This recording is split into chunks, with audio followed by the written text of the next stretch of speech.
The question will be the mindset of BJ Penn. Our referee is Larry Landless. Are you ready? Are you ready? Let's roll. Ask BJ, how was it initially after the loss? Toughest time of my life. But he had a look in his eye that told me he has passed it mentally and physically.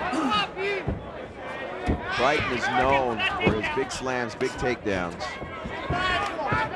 Oh, look at Penn. Nice underhook, but Creighton driving him into the fence. Creighton started training with the Renzo Gracie team back in '96. Good wrestling background, as Frank talked about. BJ Penn, of course, other than his matchup against Jens Palmer, has always made quick work of his opponents. In fact, BJ stayed in Hawaii to train for this fight, not returning to the state of California to train with Frank Shamrock. So a trying time in BJ Penn's life, but they always say failure is the greatest time of learning, or the time in which you quit. 4 minutes left. 4 minutes Penn wants to left. reestablish himself as a dominant force here in the lightweight division. Look at Creighton. He's quick to grab the legs, quick to take his opponent down. In this situation, it might not be the best thought to want to be inside BJ Penn's guard. But then again, a lot of people don't want to stand up with BJ Penn. Creighton persistent on getting that single leg. A small cut on the forehead. Yep. Purple belt in Brazilian Jiu-Jitsu under Renzo Gracie. And now we'll see the guard work of Paul Creighton.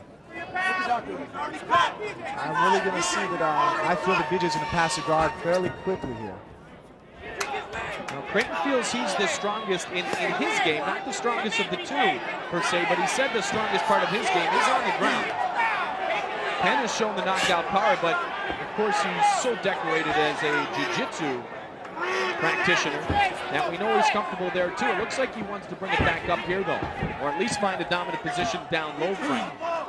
Definitely. For a minute there, I thought maybe he was going to back up and go into his striking, but he decided to go ahead and work his jiu-jitsu. He stayed in close and now attempting to go ahead and pass the guard. Okay, use it. Let's go. Use it. You know, one thing I've been asked, what is the greatest example of being the best fighter? To me, the best fighter is a guy who can take a loss and come back stronger than ever. And Penn could be that fighter tonight. Now, we talked about Josh Barnett proving more in his loss to Pedro Hizzo early in his career than maybe some of his other early victories. And Barnett, of course, recently defeating Randy Couture. So the same could be learned tonight about BJ Penn. Good right high knee by Penn, connecting again to the head. That's great. Let go fast, BJ. Turn your hand around. We had talked a lot before the title fight opportunity that, BJ's opportunity against Palmer was like when Tito Ortiz first took on Frank Shamrock. Was it too quick? Was it too early? Because Tito had rolled through opponents, as had BJ. Didn't quite understand the whole game. Well, now he's been defeated. And I'm going to guess he understands it more than he ever did before. Definitely. That loss that Tito Ortiz experienced actually was probably the worst nightmare for most of Tito Ortiz's opponents. After that fight, Tito was a different man. I mean, he was a talented athlete before that, and after that, he's a monster. He's rolling through people now better than he ever did before. Tito, of course, coming off the knee injury. He is in attendance tonight. The recovery process going well, he told me, so I know fight fans anxious to see Tito Ortiz back in the octagon. We spoke of the explosiveness. Look at that, single leg. Single leg, but Penn delivering some rights during that takedown attempt. He has not been able to get a clean. Oh, there it is finally. 1 minute. But he ate something on the way down. Half guard position. Man, this weight division, you have Dean Thomas, who's also healing an injury. Matt Serra, BJ Penn, Creighton. We just saw Uno. Rumors of Rumina Sato possibly even joining the mix. Title is vacant, present day. Everyone a contender, trying to move up to the top of that ladder. And Penn wanting to utilize the knees. He looks over to his corner with under 30 seconds remaining. Penn looking very much in control. But look at his face. We didn't think he was in a fight right now. Yeah. Very composed. Last time it was a question if he could go 5 rounds, and he did so. And now he approaches the end of the first. Watch his knees, guys. Up against the fence with Creighton Let it go. throwing some blows. Yeah, and this one is scheduled for only 3 5-minute rounds. And Penn said after going the distance the last time, he said to one of the UFC vice presidents, our matchmaker Joe Silva, many times, hey, 5 rounds wasn't so bad. 5 rounds wasn't so bad. So mentally, he learned a bit about himself that night as we listened into his corner. Hey, very nice, okay? Very nice work. Okay, you bring the stand up a little bit. You remember, you can kick, BJ. When he sits outside, just outside of punching range, you kick, okay? Okay? Good. Beautiful fight. Don't wait. Actually, it might have been the fence that opened the cut on the forehead of Paul Creighton. See if we can see it get dragged here. Yeah, there it is. Ouch. Lucky score for BJ Penn. Yeah. To his advantage. The cut made it look like he actually did a blow. Good, okay? Great work by our camera crew, our production crew here.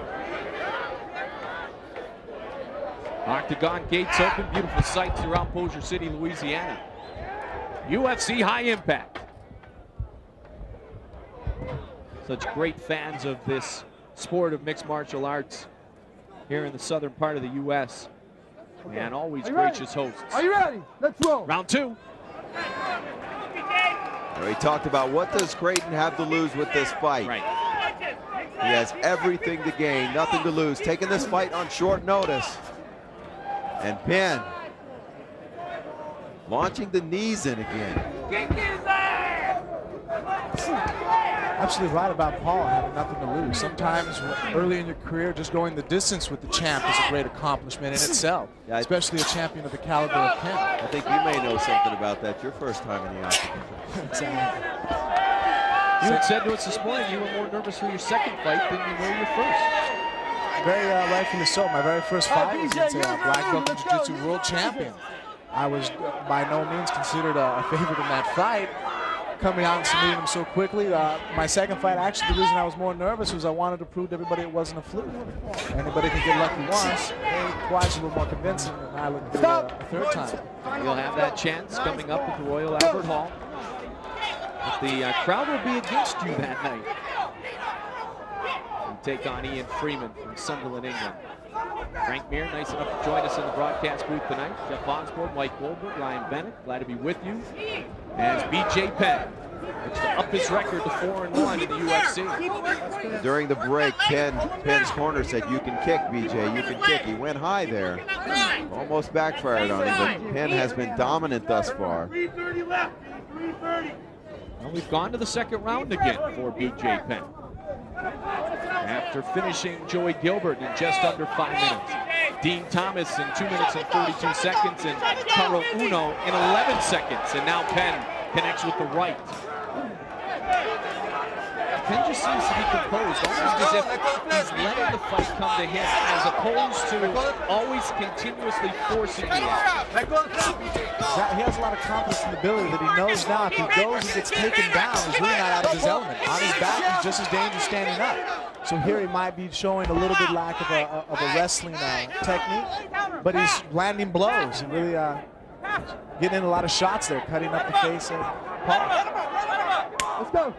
And a stand-up called. Some swelling under the left eye of Creighton. Creighton was extremely relaxed inside his locker room before the fight. In fact, he was looking at tonight's UFC official program, trying to see how well his picture turned out. But he took a knee there and he goes down. Of course, he wants this fight downstairs, and Penn won't adhere to it. At least it doesn't seem right now. Couple of kicks to the legs, those are okay. If you're watching the sport for the first time and yelling at your TV screen to get up, there's a safe way to get up, and there's a wrong way to get up. He's got to create distance and pop back up to his feet, or he could land, Penn could hit him with a kick or a big shot. Penn got the mount. Yes, he does. And now he's going to try to tee off. Bad place. Yep.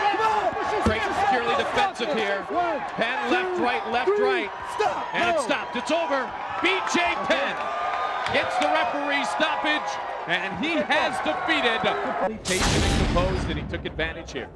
Here we have BJ passing the knee. He was already halfway through the guard, got the mount, realizes his opponent, he has a height advantage, holds a tight mount, just rains down punches, going for damage.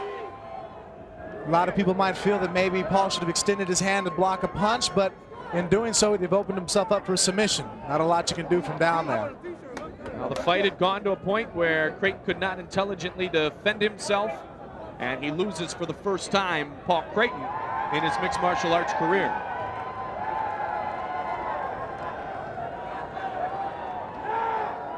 Let's check in with Bruce.